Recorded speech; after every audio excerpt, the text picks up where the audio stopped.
மக்களே புதுசா கார் வாங்கணும்னு ஆசை இருக்கா?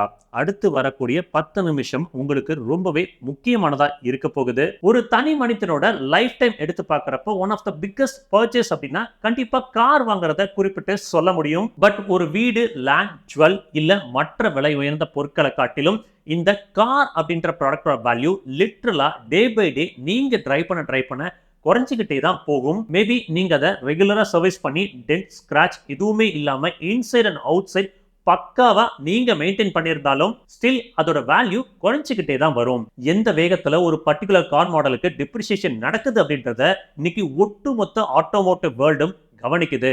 இந்த கார்களோட டிப்ரிசியேஷன் வேல்யூ எந்த அளவுக்கு உங்க உழைப்பால உருவான பணத்தை பறிக்க போகுது அப்படின்றத பத்தி தான் இந்த பர்டிகுலர் வீடியோ ஃபோக்கஸ் செய்ய போகுது.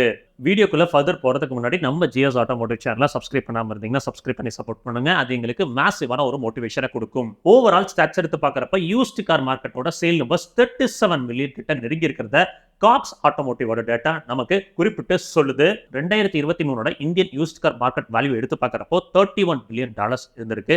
பட் அதுவே ப்ரொஜெக்டட் டேட்டா படி உங்களுக்கு 2028ல $70 பில்லியன் உயரும் அப்படின்றது புரிய வருது.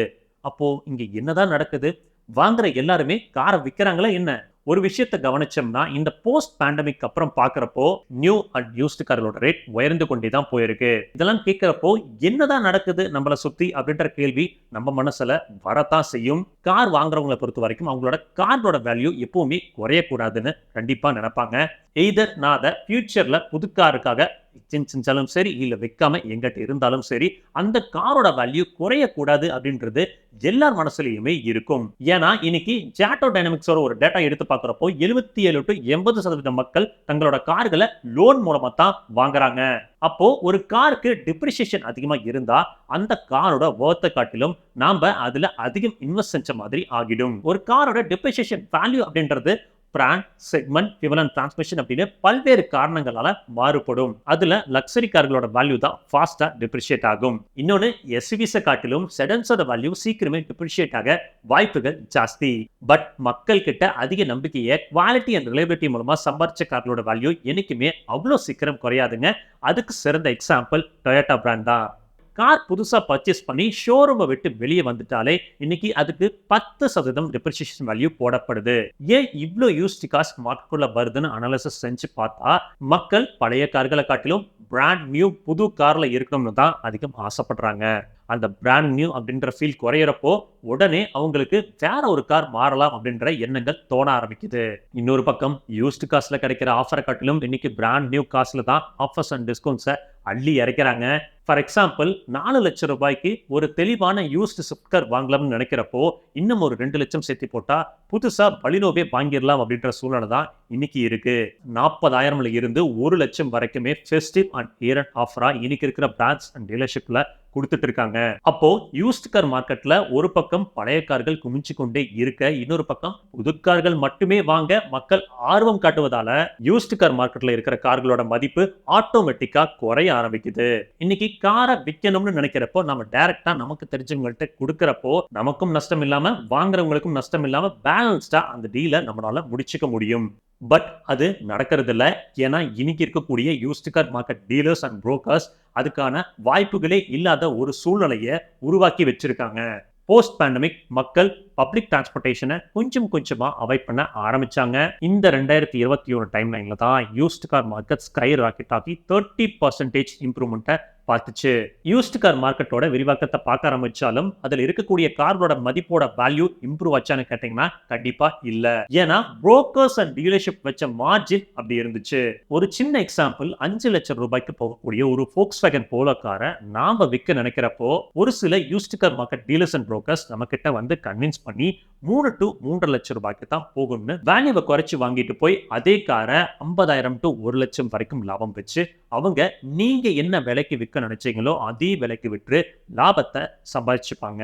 இன்னொரு பக்கம் நிறைய கார்களை கார் புரோக்கர்ஸ் ஏமாற்றி விட்டுறதால இன்னைக்கு யூஸ்ட் கார் பக்கம் போகவே மக்கள் பயப்படுறாங்க. இன்னொன்னு ஒரு சில பிராண்ட்ஸோட கார்கள் ரிலையபிளா லாங் டேர்ம் இல்லாததால அந்த பர்டிகுலர் பிராண்டோட கார்கள் விலை யூஸ்ட் கார் மார்க்கெட்டை பொறுத்த வரைக்கும் குறைஞ்சே இருக்கும். இதன் பின் ஒரு பர்டிகுலர் மாடலோட dent, scratches, wear and tear, service, after sales service, reliability இது எல்லாமே சேர்ந்து தான் ஒரு பர்டிகுலர் வாகனத்தோட டிப்ரிசியேஷன் காஸ்ட்டை முடிவு செய்யுது. ஃபர்ஸ்ட் இயர் 20%, அடுத்த வருஷம் 13%, அதுக்கு அடுத்த வருஷம் 13%, இப்படி இயர் பை இயர் குறைஞ்சு கொண்டே தான் போகும். 3 வருஷம் ஆச்சுன்னா அந்த காரோட 50% வேல்யூ காலி. இதுதான் ஹார்ஷ் ரியாலிட்டியும் கூட.